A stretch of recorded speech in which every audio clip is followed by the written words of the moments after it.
Let's go to this video here because this is from a few months ago, as I understand. This was from Nico House's Hotspot. He posted this, and this was obviously post October 7th. I couldn't track down an exact date on it, so this is not exactly this is not breaking, but it's fairly recent.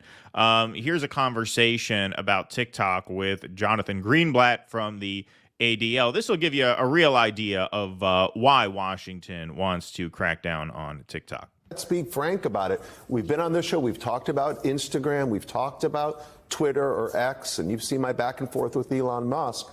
But we need to talk about TikTok. TikTok, if you will, is the 24/7 news channel of so many of our young people, and it's like Al Jazeera on steroids, amplifying and intensifying the anti-Semitism and the anti-Zionism with no repercussions. See, very slickly trying to conflate anti-Semitism and anti-Zionism. Of course. In a way that he didn't even finish the word Zionism that first time. He's like, anti-Semitism and anti-Zionism, not saying they're the same thing, but they are. Okay, moving on. Right? Just trying to very sneakily put that in there. Semitism and the anti-Zionism with no repercussions. I've got to ask, Joe, like there's been a lot of lamentations about the fact that TikTok's ownership is Chinese, but you know what? Oracle owns 10% of the company. General Atlantic owns a piece of the company. Our friends at Sequoia Capital own a piece of the company. So does Sequoia and General Atlantic, does Oracle want to be responsible for spreading anti-Zionism and anti-Semitism? It's time to talk about TikTok. And I think we need members of Congress to be asking them, why are they doing enough? And let me be clear. I've met with Shou Chew, the CEO. I've talked to their leadership, but it is long past time for TikTok. I take my family to Shou Chew's restaurant every Christmas. We get takeout. After the movie, on the way home from the movie theater, we always go to Shou Chew's.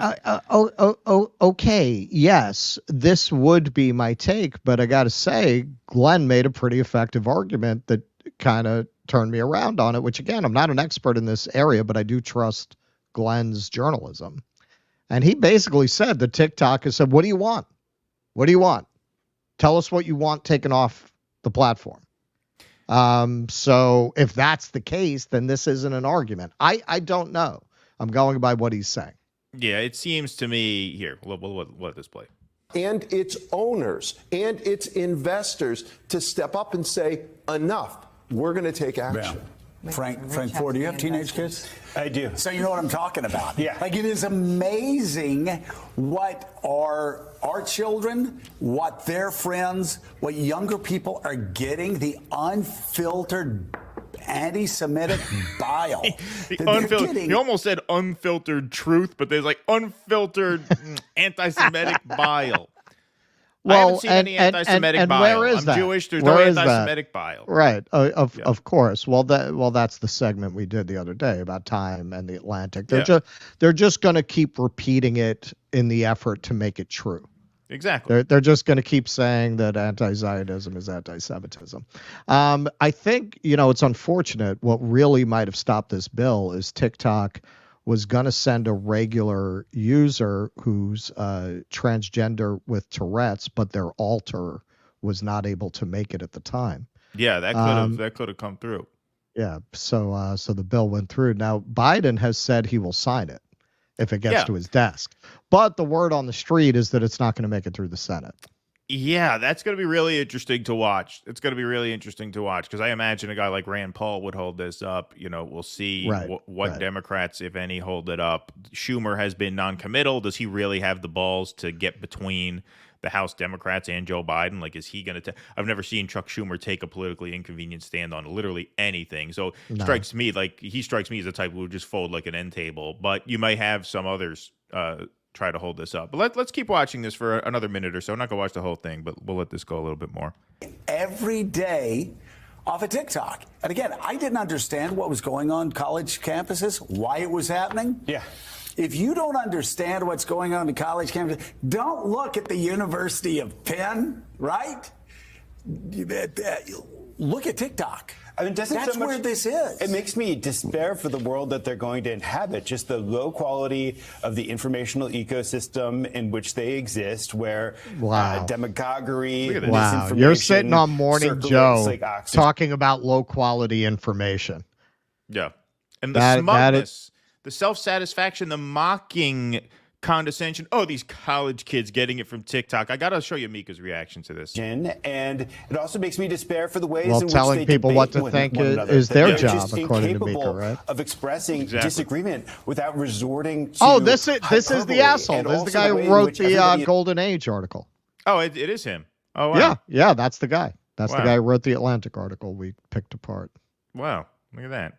Small world.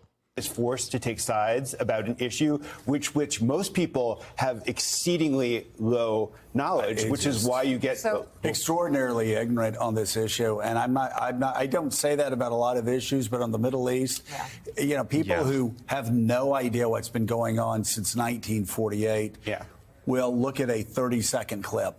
And then they'll become experts and march across the college campus. They'll take over the building. Eye roll. Now, first of all, there's a clip I should have pulled for this. Maybe we'll show it some other time. Mika and Joe, this was years ago, back when Mika's father was alive. They were sitting across the table on the TV show, and Zbigniew told Joe how ignorant he came across on this very issue. Number one, irony. Number two, this was, if I had to guess, I would say this was maybe a month or two ago. Okay? Look at the laughing. This is an extension of what Caitlin Johnstone was talking about when she said, watch what you say because you're going to be judged for it. She was talking specifically about social media, but it applies to cable news too. There's now video of, they're ignorant. They think they could learn the whole history of this in a 30-second TikTok. I mourn for the world they will inhabit where they think they have wisdom and we don't. Well, cut to 2 months later or whenever this is, however many days or weeks later this is. Now you have kids starving to death, mothers unable to milk their newborn babies, mothers dehydrated, making it extremely difficult and dangerous to give birth in the first place. If the violence stopped right now, it's estimated a few thousand children would die of starvation.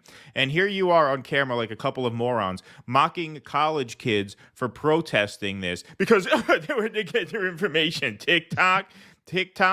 This video is forever. You'll never be able to erase this, and you will live in great shame for having acted like this on the air. You will. There is no doubt in my mind about that. I don't know when that day will come, but it will. All of these people are going to, a lot of our gatekeepers who are desperately fighting a war against, and that's what it's really about. They don't like, as far as I can tell, and incorporating Glenn's views into it. So what's their big issue? TikTok has the most penetration with youth. Exactly. And it's the most visible example of a platform that's completely getting around their narratives. Exactly. That's so clearly their issue with it. It's so clear. Just look at that segment. That's clearly the issue. And they can say they're willing to censor, but you can't just ban pro-Palestine content, and there's too much of it coming in to catch all of it. That's why I would say that's more where they're coming from. But sorry. They'd like to. That's why they will not give up the anti-Zionism is anti-Semitism, and it's funny. They always do this, where they go, "I'm not saying that it's the same," and then they go on to make the argument that it is the same. Right. But they'll always qualify it, say, no, I'm not saying it's the same. It's totally legitimate to criticize Israel, but there's this disgusting anti-Zionist content. It's anti-Semitic. So what the fuck are you talking about? Yep. What the fuck are you talking about? It's very funny that they feel a need to make it clear that they support First Amendment rights to protest, and then will just continue to argue that when you exercise that right, you're being anti-Semitic. Please clap.